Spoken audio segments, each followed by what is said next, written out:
I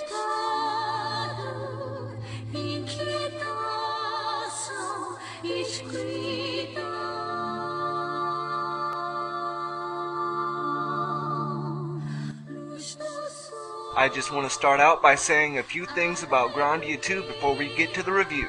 Grandia 2 is a video game in the Grandia series made by Game Arts.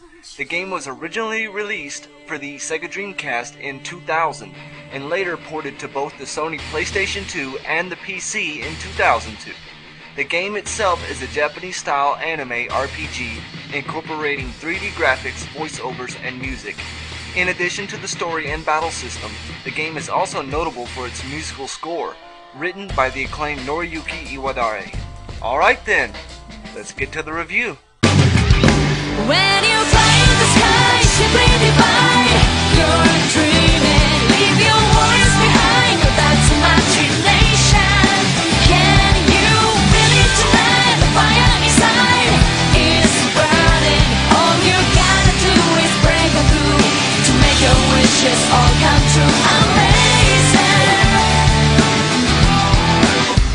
I'll be the first to say that you don't need to be familiar with the original Grandia to get into Grandia 2.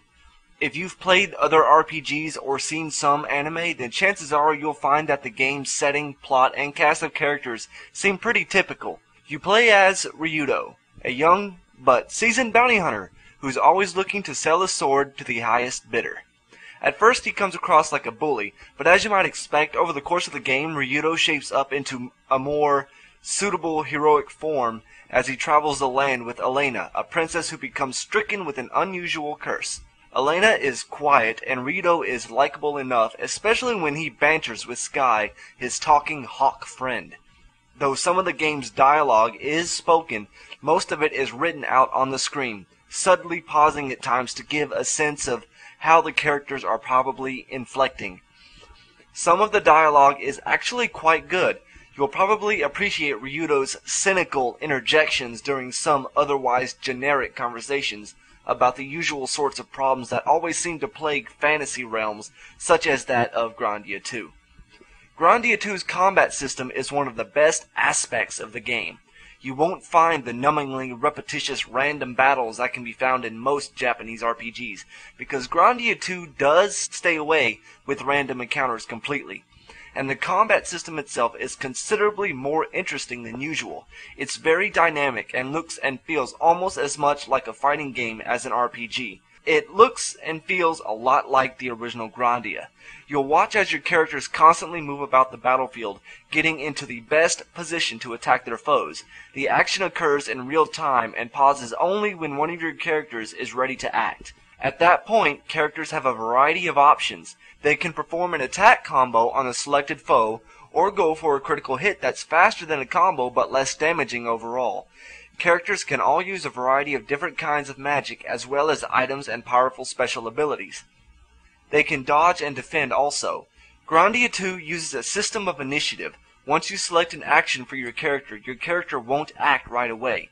The same rules apply to your enemies, so if you see one of them setting up a special move, you may have the opportunity to counterattack for extra damage and cause the enemy to lose its turn for good measure. Whatever the case, battles are smoothly animated and visually impressive as a result, even though the polygonal characters look blocky.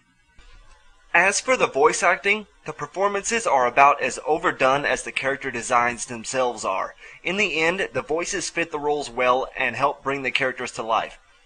Ubisoft got some recognizable talent for the parts. Several of the main characters' voices may sound familiar, either from other games or from animes or other cartoon shows you may have seen. In general, there's a good amount of variety in Grandia 2. Besides fighting enemies and talking to people in towns, you'll of course visit plenty of different types of places, from mountains on down to dungeons. Sometimes you'll need to solve some basic puzzles to proceed through an area, which aren't frustrating and make for a pleasant diversion. The game itself doesn't let you take many detours from the main storyline, so while more experienced RPG players might be disappointed that they don't have much free reign, chances are you'll appreciate how the game is generally clear about whatever it is you're supposed to do next.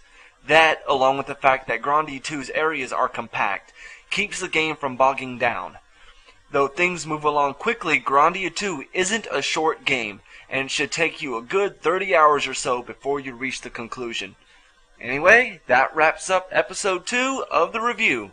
I hope you look forward to the next review.